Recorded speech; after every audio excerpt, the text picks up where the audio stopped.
जल प्रवाह पावितस्थले कलेवलंब्य लंबितां भुजंगतुंगमालिकान्तवट्टम। श्री केदारनाथ धाम इन दिनों बाबा केदार के भक्तों के जयघोष से गुंजायमान है। रिकॉर्ड संख्या में श्रद्धालु बाबा के दरबार में पहुंच रहे हैं। एक तरफ केदार धाम के दर्शन का सौभाग्य भक्तों को मिल रहा है, तो दूसरी ओर केदारनाथ में हुए पुनर्विकास कार्यों को लेकर वो खुश भी हैं। खास तौर से श्री केदारनाथ धाम की यात्रा को सहज और सुविधाजनक बनाने के लिए यात्री पीएम मोदी को धन्यवाद कह रहे हैं।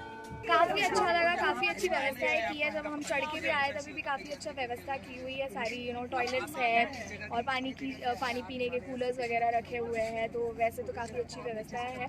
और ये परिसर भी काफ़ी अच्छा उन्होंने बना दिया है, बैठने के लिए काफ़ी अच्छी जगह है। एंड जब यात्री आते हैं तो हम काफ़ी अच्छे से यहाँ पे 1-8 घंटा बैठ के आराम से सारे सारे पूरे नेचर का फील लेके बैठ सकते हैं, बिकॉज जगह इतनी ब्यूटीफुल है। तो हमें तो काफ़ी मज़ा आया। तो हम मोदी जी को स्पेशली इसके लिए थैंक्स बोलना चाहेंगे कि इतना सारा इतनी अच्छी व्यवस्था है और इतना अच्छा डेवलपमेंट कर रहे हैं वो यहाँ। मैं यूपी सहारनपुर से आई हूँ और मैं मोदी जी को थैंक यू बोलना चाहूँगी कि उन्होंने बहुत ज़्यादा डेवलप करा है कि अब यहाँ पर कोई भी लोग आ सकते हैं, आराम से दर्शन कर सकते हैं। बहुत सारी चीज़ें डेवलप भी हुई हैं और ये बहुत अच्छा है कि हर कोई यहाँ पर आराम से दर्शन कर सकता है। साल 2013 में आई आपदा के बाद शायद ही किसी को भरोसा था कि केदारनाथ धाम का इस तरह विकास भी हो सकता है। पीएम मोदी ने केदारनाथ धाम के पुनर्विकास का सिर्फ विजन ही नहीं दिया, बल्कि ये सुनिश्चित भी किया कि सभी काम तय समय पर ही पूरे हों। बात चाहे मंदिर परिसर के विकास की हो या वहां तक पहुंचने के रास्तों की।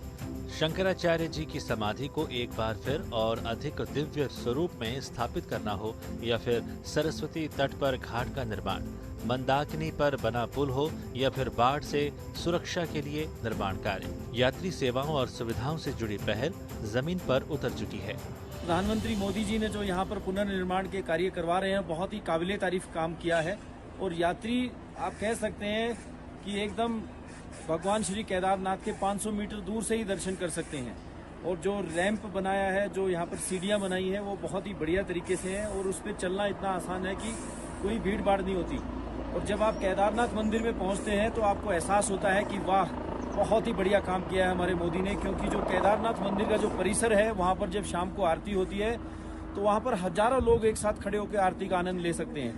I'm coming from the USA, from California, for the darshan in Kedar. It was a beautiful experience. We started climbing from Gaurikund. As soon as we came up, it was just a beautiful experience. I think everybody should come here and get the darshan of Kedarnath and go ahead and feel that experience. It's so divine.